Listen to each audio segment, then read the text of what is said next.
let's quickly shift attention to the third edition of WAFU B U-20 Boys Cup that is coming on in Ghana, Ghana Soccer Center of Excellence. And the tournament commences today. Ghana will be taking on Nigeria. Baba, we all saw the team that our coach Desmond Ofe put up. A lot of people had higher hopes that the team will qualify for the World Cup. Now, couldn't qualify for the World Cup. We were able to make meaningful impact at the WAFU level. We went to Africa and things fell apart. We are on this stage playing the Under-20 Cup in this particular country. Can we redeem ourselves from failing to qualify for the World Cup? Yesterday, I was listening to Ms. Bao, Aziz Ms. Bao, and it's making it clear that they are ready for this competition. And I'm having the belief that they can perform and perform very well. And I think this is an opportunity for them to change certain things that went wrong when I'm talking about failing to make it to the world stage when I'm talking about the U-20. And we have the guys, we have the players who can make it count. It boils down to the kind of philosophy, the kind of system that the coach wants to deploy for the young guys to just understand what he wants to play on the field of play. Sometimes you can have the system, but when you don't have the personnel to make the system work, it's going to be difficult for you. So I'm having the blue, and looking at the modern football that we are watching now, it boils down to philosophy and also system that you want to deploy on the field of play. And these are young guys who are yelling for certain opportunity. When you are able to perform very well, maybe who knows, scouts will be around to take you in abroad and then perform very well. So they themselves, talking about the players, they know the task in front of them.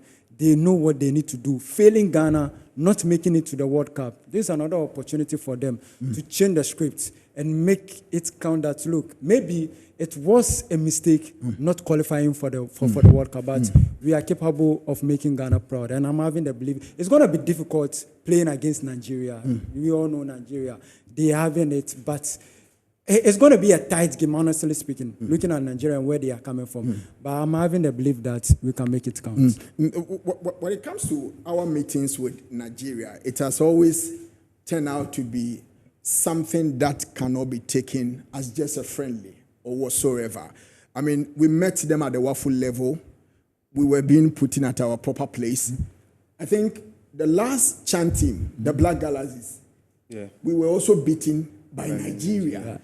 And here we are. I've listened to the coach of Nigeria, Aliyu Zubair. What he's saying is that the WAFU competition will give them enough grounds to prepare their boys very well for the upcoming World Cup. And what a way to prepare your team coming face to face in your first game against, your bitter rival, Ghana. Yeah, it's huge for the Nigerian team. They are going to get the best of this competition because it's going to prepare them for the World Cup.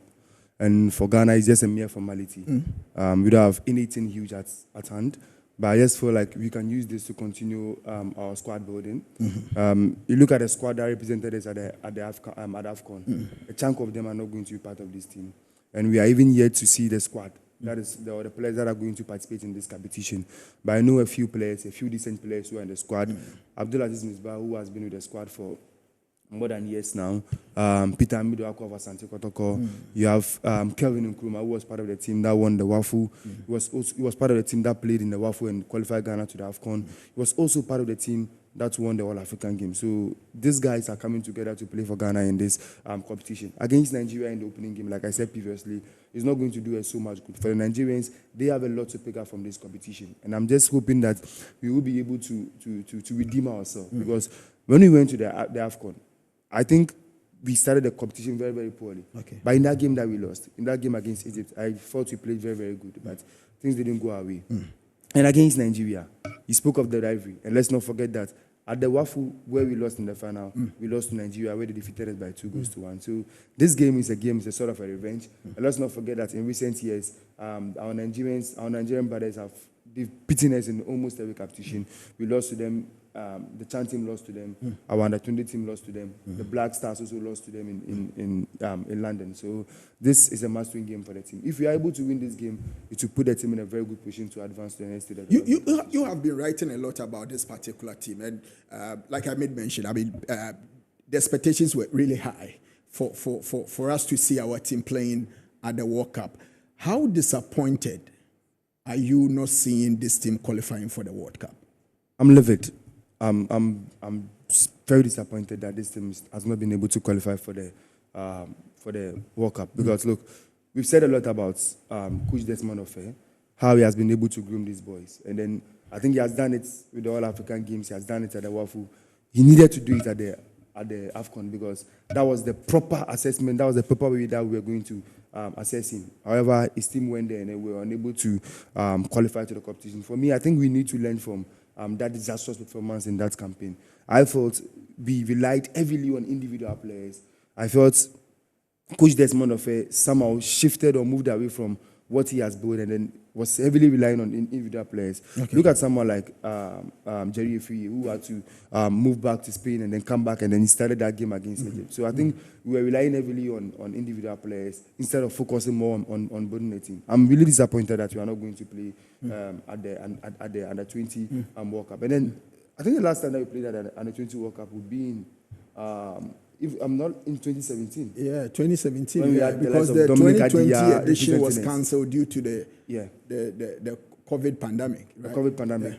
When we had lots of Dominic, what's his name? Eric Ayia, and so on representing us. That was the last time that we played at the Under-20 World Cup. And it's disappointing for a country like Ghana, a country that is regarded as one of the biggest forces in terms of African football and even in terms of world football. The only African country to do in the Under-20 World Cup. I'm disappointed that we will not be playing at the AFCON. But I'm just hoping that we learn our lessons. Often we don't learn our lessons. Okay. We are likely to go to I don't want that to happen, but we are likely to go to the next AFCON and then repeat the same mistakes. I'm hoping that doesn't happen. We learn our mistakes from this recent one, and then when we go to the next AFCON, we'll be able to qualify to the World Cup.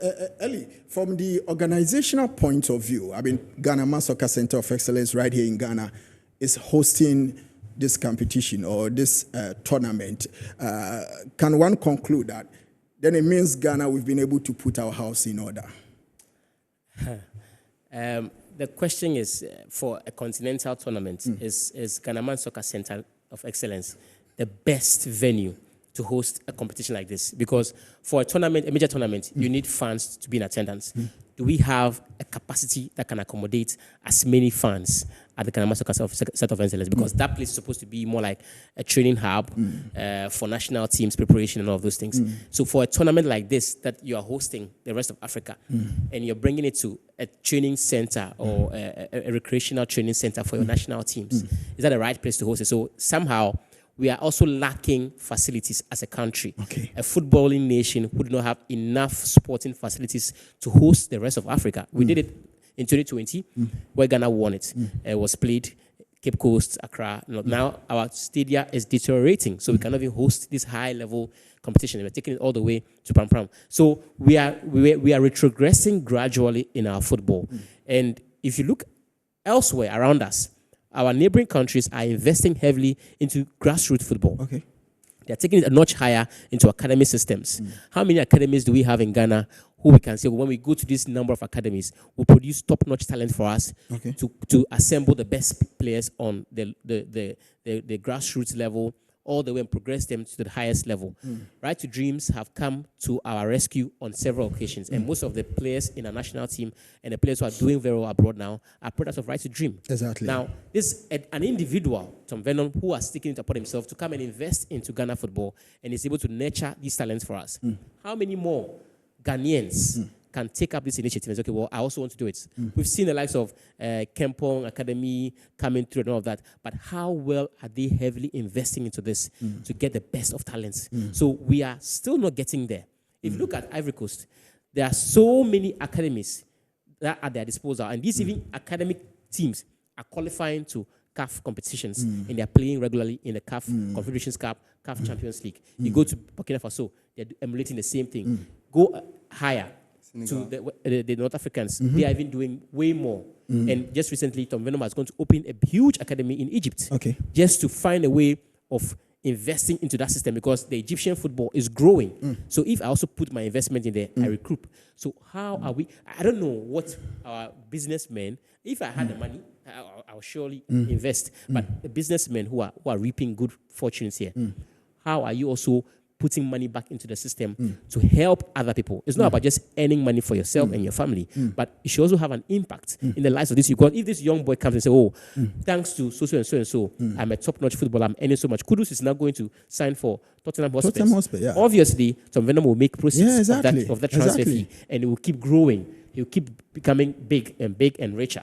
So how are we learning from this? And I keep lashing out on this, that we need to invest in our football. We're huge giants.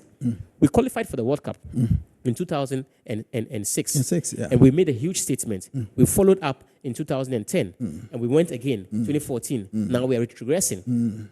We did not qualify for AFCON this year. So it means our football is going down. So what do we need to do now? It's obvious. People are doing it, and we are seeing it. That's all about investment and proper planning. We have introduced DNA for our football. What has come of it? How many grassroots coaches have access to that DNA football document? And how many are implementing it on our grassroots? And coaches will come here and tell you that, oh, your players have the skills, but they do not have the technical know-how of the basic rudiments of football playing. So how are we working toward? We don't even have proper pitches. Astroturfs that are being constructed in this country with our taxpayers' money are being destroyed by floods. So we are not doing the right things. Exactly. And we need to wake up. Exactly. And catch up. But but you see, an interesting point from early that. So, what are some of the things that went into the decision making of staging a whole WAFU under 20 tournament at a training center? That place is a training center because, for what I know, we don't even have a 2,000 seating capacity over there. So, is it by the fact that the influence of our president was also the reason why, or enough justification for WAFU to give the hosting right of the under-20 tournament to Ghana, only for it to be staged at Pram Pram? So that's the mistake that we are making here. When you are doing something, do it good and do it better. Other people are watching. We are in a country whereby when our peers are competing to stage a world tournament in their country, talking about the African continent, we are even battling to get a stadium to play qualification games. Does not make sense. Morocco has always been there to salvage CAF. Yes. Anytime there is an issue with hosting of tournament. This tournament way back, I think 2016, when the Cape Coast Stadium. Yeah, 2008. Can 2008 no, or no, 2017? Yeah, recently. That was for the senior. That was for the the Black Galaxies. The Black Galaxies. The one that Azufo squad. Oh, okay. That was 2017. 2017. Yeah. Look at the way we were able to host and stage that tournament perfectly here in Ghana. And we are talking about the WAFU Zone B tournament. This is a bigger tournament on its own. We need to give it, we need to stage it in a grand style. Okay. So that when we are making a case for ourselves in terms of hosting other countries, other competition, we can get the green light to host it. Okay. But you don't do something for just doing sake. It does not represent Ghana on the map very well because other countries will be watching. Cameras will be on Ghana. Other continents will be watching. Other African countries will be watching. And we are talking about improving our sports, talking about the Ghana. And here lies the case. Look at where we are hosting the WAFU Zone B tournament. It does not make a good, as I said, it does not represent Ghana well. But I don't know, you want to add something? Honestly, I don't think there are any qualms over this. Because the reason why I'm saying this is that WAFU is aware of where Ghana is going to host the competition. And I feel the reason why we've been given the green light to host this competition is because of the importance of the competition. Usually, the WAFU Under-20 Championship is supposed to serve as the qualifiers for the AFCON. But this year's edition is just a mere formality. We are just playing it in a way of part of the player development. So I think that is part of the reason why maybe Ghana has been given the opportunity to host it, and then we decided to host it at Pram Pram. So for me, I don't think this is any big deal. I don't think this change our image. So because the tournament is not serving its original purpose, that is the more reason why you think that it is not a case. The tournament coming on at Pram Pram. No, right? the reason why I'm saying this is that let's not make Pram Pram look like it's a very bad place. I'm quite sure that before Ghana was given the rights to host the competition, WAFU, they were aware that Ghana is going to host the competition. Is that how you understand the argument? No, that's not the argument. But the point that I'm trying to make is that before a country is given the right to host the competition, there are so many assessments that has been done. You understand? And I'm quite sure that Ghana already made it known to WAFU that we will be hosting the competition over here in Pampram. And maybe they check the logistics over there in Pampram and thought like, okay, this is okay to host the competition. If my mind says me right, the competition was supposed to be a 16-team competition. A 16-team competition.